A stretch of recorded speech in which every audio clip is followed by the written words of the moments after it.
मुबारकबाद। उम्मीद करता हूँ बेटा आप तमाम खैरियत से होंगे और दुआ है कि अल्लाह पाक आप सबको अपने हिफ्ज़ व अमान में रखें। तो बेटा हमारा जो कोर्स टाइटल है वो है प्रोबेबिलिटी थ्योरी रैंडम वेरिएबल से रेलिवेंट है। तो सबसे पहले हम रैंडम वेरिएबल को डिफ़ाइन कर लेते हैं कि रैंडम वेरिएबल क्या है और फिर आगे उसके कुछ टाइप्स हैं वो भी अभी हम डिस्कस करते हैं। तो सबसे पहले आपको जो रैंडम वेरिएबल डिफ़ाइन कराने से पहले हम प्रोबेबिलिटी के बारे में थोड़ा सा डिस्कस कर लेते हैं। प्रोबेबिलिटी क्या होती है? तो प्रोबेबिलिटी के बारे में आप लोग पढ़ चुके हैं। Probability is the study of randomness and uncertainty.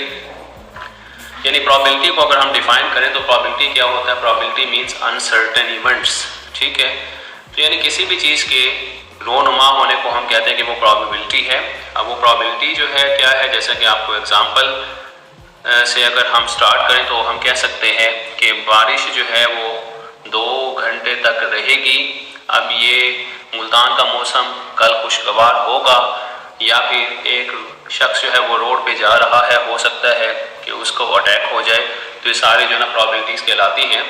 तो हम प्रोबेबिलिटीज़ को डिस्कस करेंगे।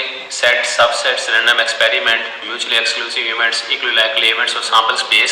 ये प्रोबेबिलिटी के अंदर कुछ चीज़ें होती हैं जिनको हम पहले से डिफ़ाइन कर चुके हैं। आप लोगों को ये जो मैंने लिखी हुई है कि इनका सेट क्या है, सबसेट क्या है, ये रैंडम एक्सपेरिमेंट के इनके बारे में पता होना चाहिए, ताकि हम जब क्वेश्चंस करें तो आपको आसानी से क्वेश्चन क्लियर हो सके। तो डिस्कस करते हैं रैंडम वेरिएबल को। Define random variable. तो बेटा रैंडम वेरिएबल क्या है? Random variable is a variable that takes on numerical values determined by the outcome of a random experiment. यानी एक रैंडम वेरिएबल एक ऐसा वेरिएबल होता है जिसमें हम कोई न्यूमेरिकल वैल्यूज जो है वो ले सकते हैं। और वो न्यूमेरिकल वैल्यूज कहाँ से हम ले सकते हैं?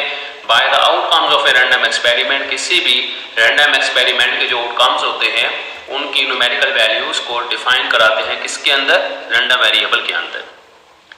फॉर एग्जाम्पल मैं कहता हूँ हम एक कोइन को टॉस करते हैं, तो बेटा इसकी जो सैंपल स्पेस बनती है वो आपको पता है, हेड एंड टेल इसकी सैंपल स्पेस बनती है। और अगर मैं यहाँ पे ये शो कर दूँ कि let X denote the event that head appear, तो आपके पास वो जो एक्स जो है वो बेसिकली हेड अपीयर होने के लिए वो रैंडम वेरिएबल है। तो वो हेड अपीयर जो होगा उसमें या तो ये होगा या तो कोई हेड नहीं होगा या फिर उसमें एक हेड होगा। क्लियर होगी बात? इसी तरह से आप 2 कोइन को टॉस कर लें, आप 3 कोइंस को टॉस कर लें तो आपको बात